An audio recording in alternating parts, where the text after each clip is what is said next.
Unit 7, Octaves, in the prep book all in one. Here the students are learning octaves for the first time. An octopus has 8 legs, right? And that's why it has oct at the beginning of the word. And an octagon has 8 sides. Oct is short for 8. The distance of 8 notes on the piano is an octave. Have you ever noticed how absolutely incredibly interested students are in when we talk about octaves? They love to play octaves, right? There they are, they're busy counting all the way up to 8 to find the octave. And then you say, but you know what? You can easily play octaves because you know the white keys on the piano. So if you play any F, you can definitely find all the Fs really quickly on the instrument, right? And we can do that with all the white keys, and they love it, don't they? So in this particular piece, C to C, G to G, listen to the octaves. So the musicality girl asks the students to find other octaves on the keyboard. The time to compose little boy says make up pieces using octaves. And here's some great titles. The long jump, right? Or a running leopard.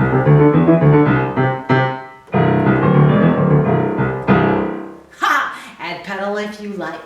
And Beethoven at the top of the page says, look at your hand position. Do you see a letter C between fingers 1 and 2? Right? So succeeding at the piano always promotes healthy, natural technique from the very beginning.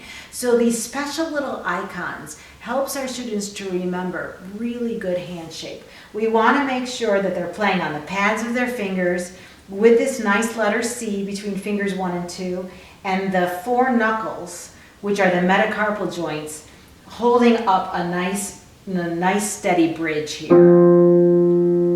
We want the students to play on the outside tip of their thumbnail, and we want to make sure that they don't play on their fingertips, because the moment that they play on their fingertips, they're not playing from these metacarpal joints. Instead, they're playing from these middle joints.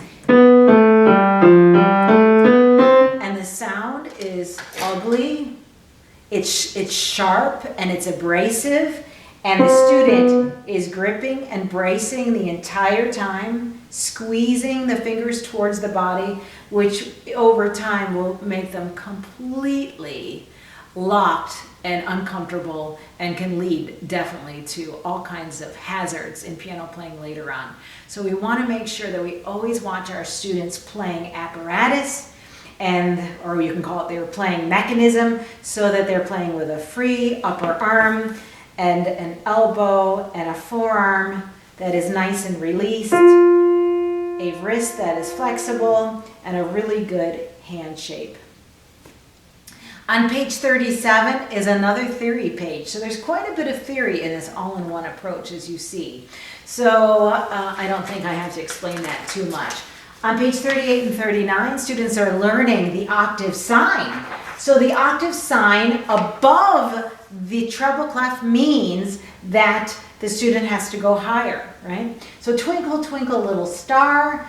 It might be a really, really good idea to talk about what the theme is from, and then have the students clap and count, tap and count, point and count, walk around the room, and march to the nice beat, and then they're ready to play this piece. I'm just going to play the last line.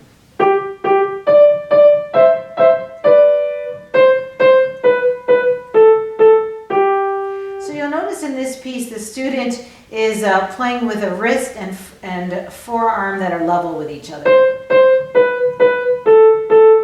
The wrist is slightly flexible, which is nice. It's comfortable and natural. It's not locked and tight like this. And it's also not loose like this. Right? So beware of saying words that are contradictory or confusing to students. We don't want to always say that the wrist has to be loose. It's better to say it's just flexible.